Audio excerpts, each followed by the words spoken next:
एक बार एक साधु से एक सम्राट को प्रेम हो गया। जापान की घटना है। सम्राट रोज रात निकलता था घोड़े पर सवार होकर अपने राज्य का चक्कर लगाने। वह रोज देखता उस साधु को एक पेड़ के नीचे बैठा, अपनी मस्ती में मस्त। कभी नाचता साधु, कभी बांसुरी बजाता, कभी गुनगुनाता गीत और कभी चुपचाप बैठा रहता, आसमान के तारों को निहारता।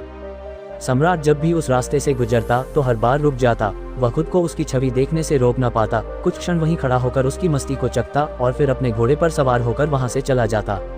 धीरे धीरे सम्राट को इतना रस हो गया उस साधु में कि समय कब बीत जाता उसे पता ही न चलता। वह खड़ा रहता दूर चुपचाप एक झाड़ी के पीछे, उस साधु की मस्ती को देखता परखता। मस्ती भी ऐसी थी कि खुद भी मस्त होकर महल वापस लौटता। अब तो यह उसका रोज का काम हो गया था।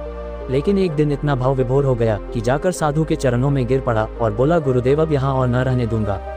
बारिश का मौसम करीब आ गया है, वृक्ष हैं ये, कैसे रहेंगे आप बारिश में इस वृक्ष के नीचे। महल चलकर मुझ पर कृपा करो, मुझे अपनी सेवा का अवसर दो। ये सुनते ही वह साधु तो उठकर खड़ा हो गया, अपनी झोली उठा ली और कहा चलो। ये देखकर सम्राट को बड़ा आश्चर्य हुआ। सम्राट कह तो रहा था कि महल चलो, लेकिन उसे प्रसन्नता होती ये सुनकर जब साधु कहता कि कौन सा महल, कैसा महल, हम जहाँ है वहीं खुश हैं, हम महलों वगैरह में नहीं जाते, हमने तो कपड़ों, गहनों, महलों इत्यादि का त्याग कर दिया है और तू हमें वहीं ले जा रहा है। सम्राट के मन में तो साधु से ये शब्द सुनने की अपेक्षा थी। अगर साधु ने ये सब कहा होता तो सम्राट उसके चरणों में गिरकर थोड़ी और विनती कर लेता, लेकिन साधु एक बार में ही चलने के लिए तैयार हो गया तो इससे सम्राट थोड़ा सदमे में आ गया।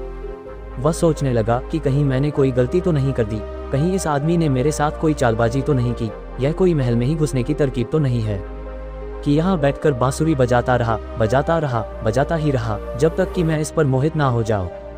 कहीं यह मेरे ऊपर ही तो जाल नहीं फेंक रहा था, कहीं ये सिर्फ कांटा ही तो नहीं था मछली को फंसाने का, मूर्ख हूँ जो इस चक्कर में पड़ गया।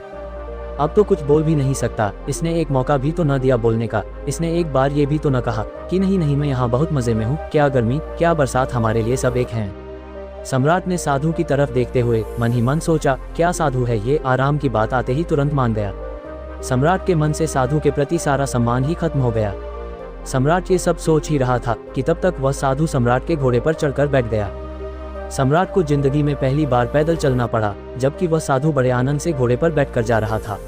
सम्राट के दिल को बड़ी चोट लगी। वो मन ही मन खुद को कोसने लगा कि यह तो मैंने बहुत जल्दबाजी कर दी, बहुत बड़ी गलती हो गई मुझसे इस साधु को पहचानने में। लेकिन अब सम्राट अपनी बात से पलट भी नहीं सकता था, अपनी जवान का पक्का जो था।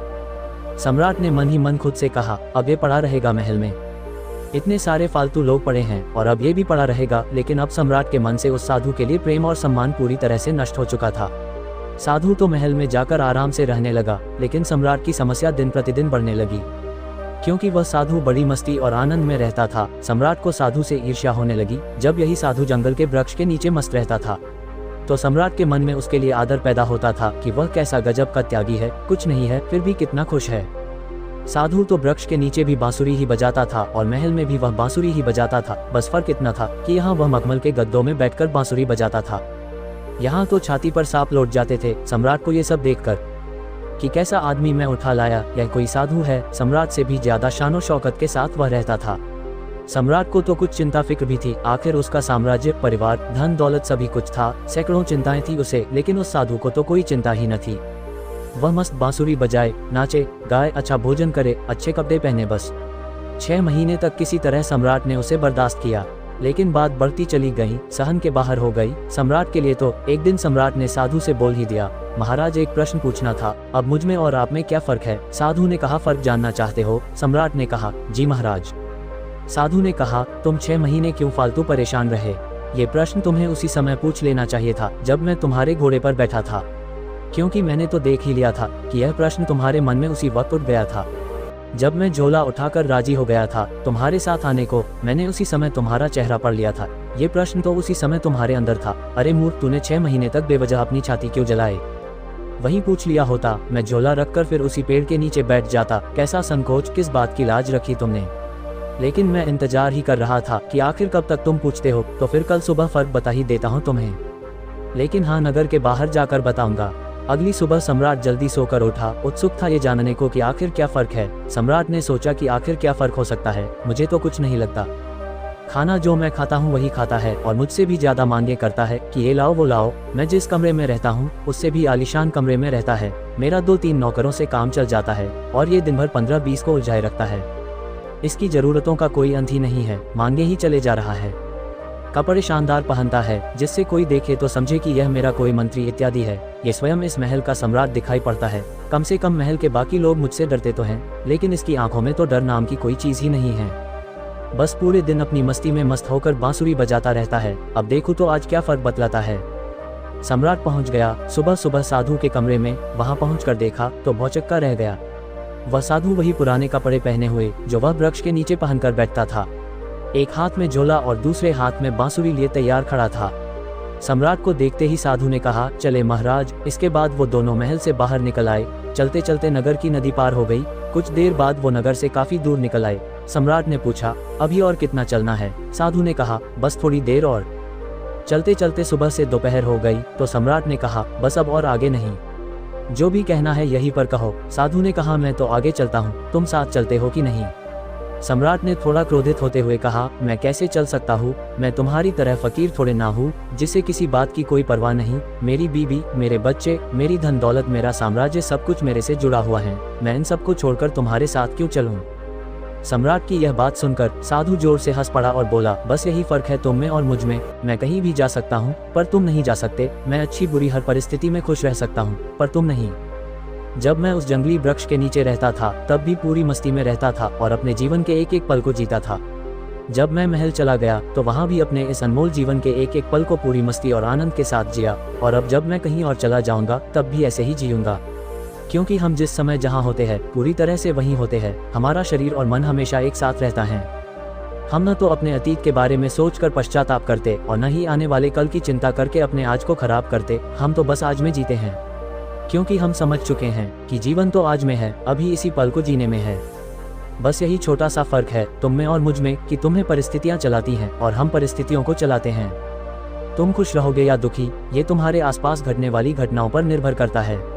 लेकिन हमारे लिए ये घटनाएं जीवन का एक हिस्सा मात्र हैं, जिनसे हम तनिक भी विचलित हुए बिना निकल जाते हैं। हम न तो दुख आने पर विचलित होते और न ही सुख आने पर अति उत्साहित। हम हर परिस्थिति में खुद को मस्त और स्थिर रखते हैं, क्योंकि हमने जान लिया है कि न तो दुख सदा रहने वाला है और न ही सुख।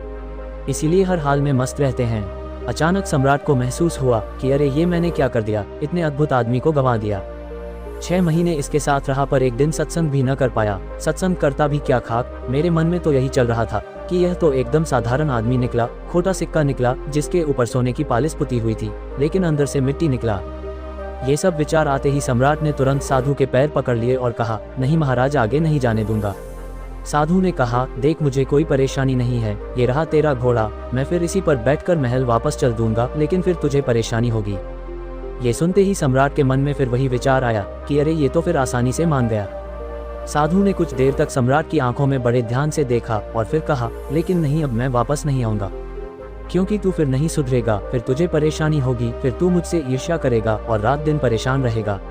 हमारा क्या, हम तो सन्यासी हैं, हमारे लिए महल और जंगल सब एक समान है, हमें कोई समस्या नहीं है, क्योंकि जिसे समस्या है वह सन्यासी ही नहीं।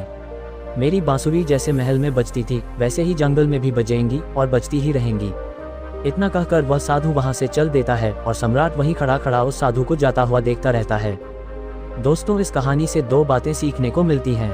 पहली कि इंसान किसी भी चीज की इज्जत तभी तक करता है जब तक वह चीज उसके पास नहीं होती। फिर वह वस्तु या इंसान मिल जाने के बाद व्यक्ति उसे उचित सम्मान देना बंद कर देता है और फिर उसे अपनी इस गलती का एहसास तब होता है जब वह वस्तु या इंसान उसके जीवन से चला जाता है।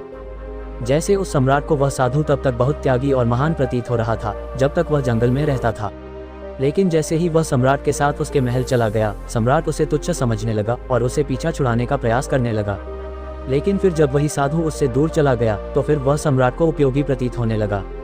इसीलिए किसी भी व्यक्ति को बहुत ही सोच समझकर अपनाओ, लेकिन जब अपनाओ तो उसे ठुकराओ मत। दूसरी सीख, परिस्थिति चाहे जैसी भी हो हर हाल में मस्त रहो। ठीक उस साधु की भांति जो जंगल में भी उतनी ही मस्ती के साथ रहता था जितनी मस्ती से वह महल में रहा। सुख और दुख के प्रति समान भाव रखना ही जीवन जीने का सही तरीका है। यही बात श्रीमद् भागवत गीता में भी कही गई है और गौतम बुद्ध ने भी अपने उपदेशों में यही कहा है कि अतीत के लिए पश्चाताप मत करो, भविष्य की चिंता मत करो, केवल वर्तमान के हर पल को पूरी जागरूकता और आनंद के साथ जियो, तभी तुम्हारा जीवन खुशी और शांति से भर पाएगा।